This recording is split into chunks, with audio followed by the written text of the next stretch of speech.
way up to $35,000 for average weddings. $30,000? My biggest flex is that our wedding was under 10K, but it looked like a $35,000 wedding.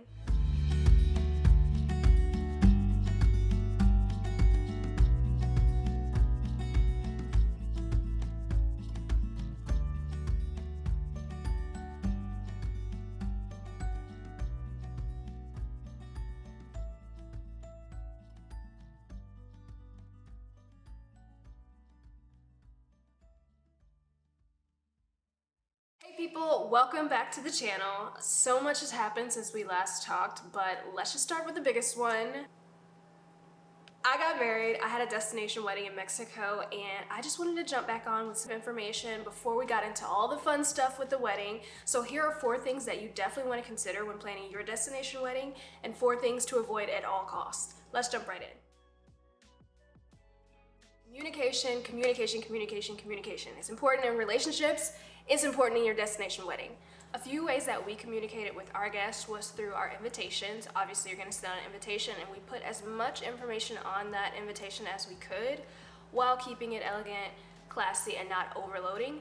And then we partnered with the Knot to have our wedding information digital. So if you lose your invitation, or you just want something to look back at with more information, we use the Knot for that. It had all of our wedding details, the attire that you're gonna wear, what the destination looked like, what we would be doing at destination, and then finally, which was probably gonna be the most common way that you're gonna communicate with your guests, especially for a destination wedding, you're going to want to check in monthly. People are going to forget to RSVP. They're going to forget to look at their invitations. They're not going to look at the wedding website. You'll have a few people that are used to traveling that might refer back to that, and that's great. But for the overwhelming majority, they're going to ask you the exact same questions that's on that website and that they got in the invitation. So just be ready to over communicate with them as much as possible. For our wedding specifically, a lot of our guests were coming from very far distances. My husband is Liberian, so his mom came from Liberia. My older sister's from New York. She and her husband were coming all the way from New York. We had guests in Maryland, some from Minnesota. Our destination wedding was really, I can't believe we pulled it off, honestly, getting all those people from all of those different locations. We noticed that for a lot of our guests, it was actually their first vacation, so we couldn't be too hard on them about, staying on top of things, just because they didn't know. So one specific example is our destination wedding planner coordinator website, whatever you want to call it. They offered a travel service or a shuttle from the airport to the actual resort. Many of them booked that, they paid for it, but they had no idea what to do when they actually got there, and unfortunately they ended up missing their shuttles, or they weren't able to get the transportation that they paid for originally. So that was one way that we could have communicated a little bit better, even though it was on the website. We tried to put that on our wedding website, it was on the destination website, but just call, check in, do whatever we could, because people, they don't read. I don't read all the time. So you're gonna wanna over communicate with your guests as much as possible and just feel comfortable doing it. Don't feel like you're babysitting them. Even if it feels that way, they're showing up for you. So you gotta give them the information. So I would just say always be prepared to over communicate as much as possible, even if it feels like you're annoying people. I mean, several times I was like, oh, I don't really wanna do this again, but they needed the information, so I'm glad that we did. Always over communicate.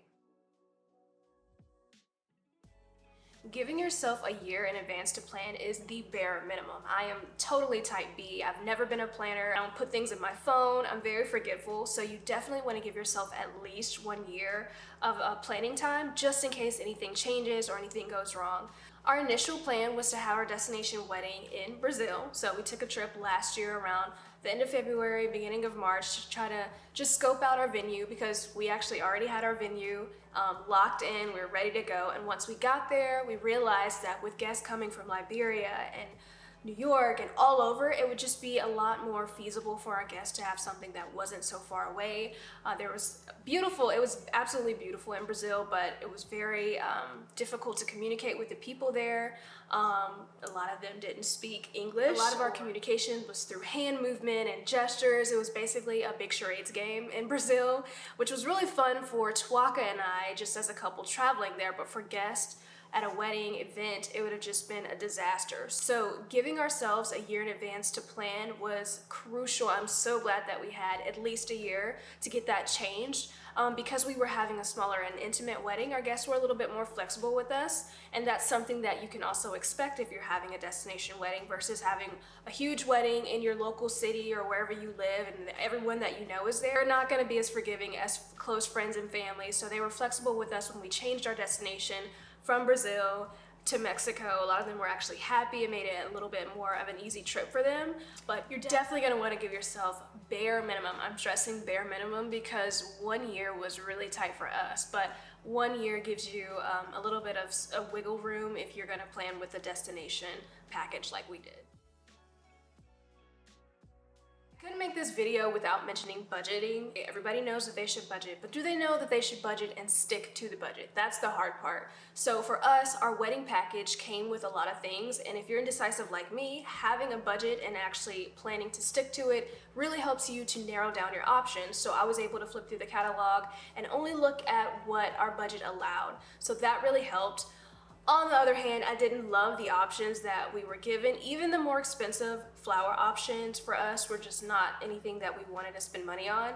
So we were able to partner with Alibaba for more custom flowers, things that we really liked that fit our vibe, and they did not break the bank.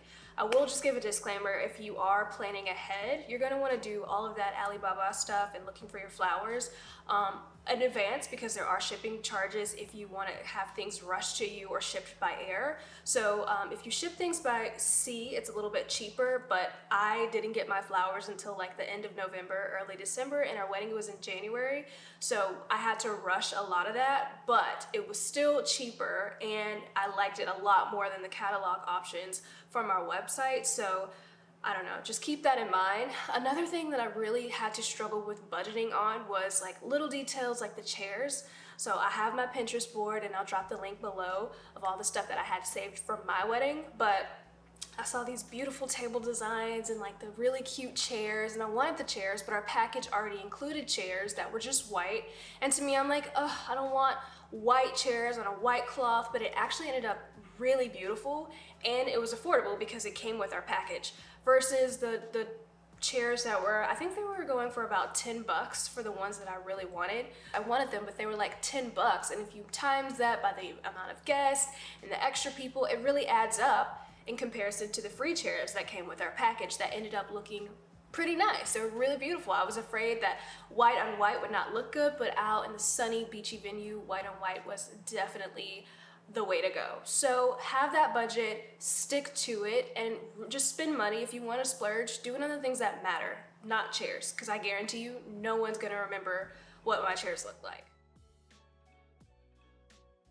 So when Twaka and I were brainstorming, how can we make our guests feel appreciated in a very authentic and non-cheesy way, one of the ideas that we thought were really cool was with name tags and assigned seating. This is where customization really came in clutch for us. So we sat our guests with their partners or their plus ones, and then we also strategically partnered them with people that we knew that they would vibe with, even if they had never met. So crazy story, literally last night, one of our wedding guests sent us a picture of them with some people they were sitting at the table with. It was Twaka's best man and one of his really good friends. We put them at a table they had never met, and that night they planned to meet up later after the wedding, and they actually did. I mean, you know how people just talk, but they actually met up and they sent us this picture last night, and I was like, oh my god, that is so cool. So another idea that we had to make sure that our guests felt really special and appreciated were our custom gift boxes. I absolutely love the boxes. We did white boxes for the girls, black matte boxes for the guys. They weren't the easiest to travel with, but it was so worth it once we actually got there and put them all together. It was super cute.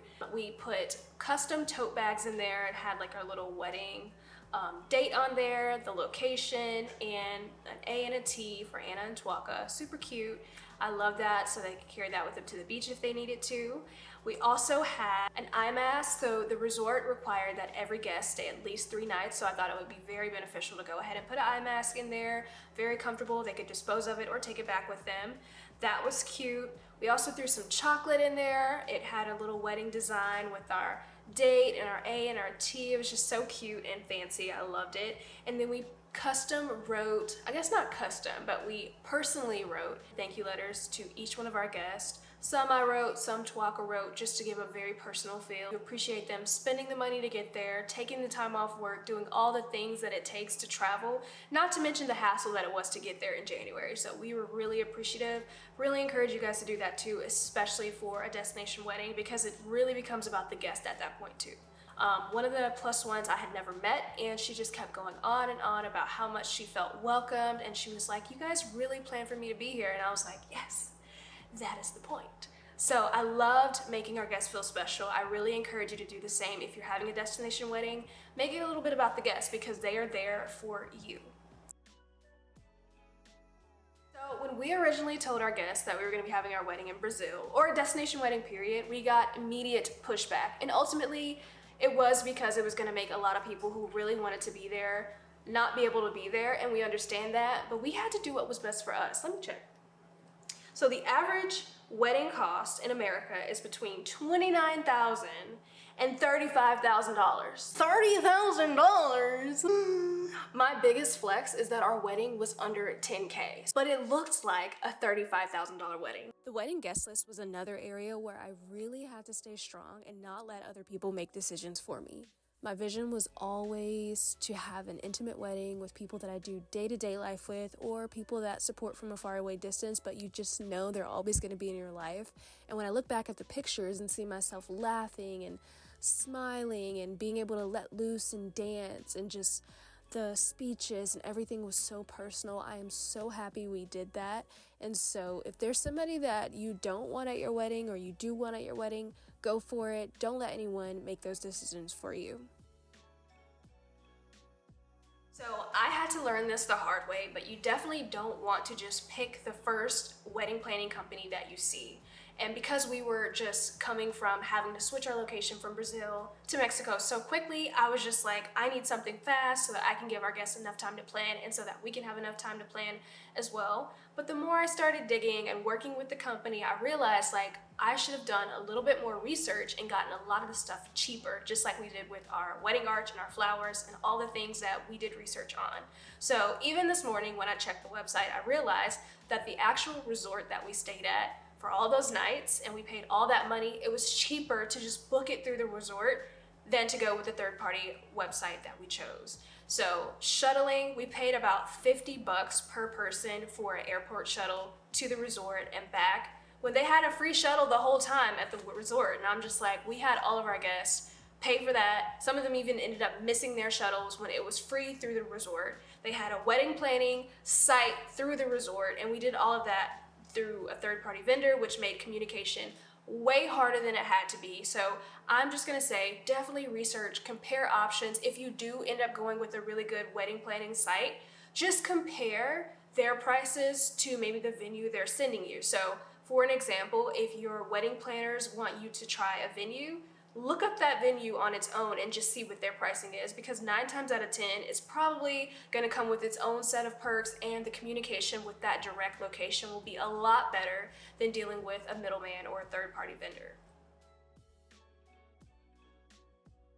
So one big thing that I had to keep in mind is that everything at your wedding is going to come with a cost. 9 times out of 10, whenever you're doing anything wedding related in any way, the price is just going to skyrocket. So everything you're doing, it's going to come with a cost. So don't settle for anything. One of the big ones that we talked about earlier was the flowers. Another was our arch.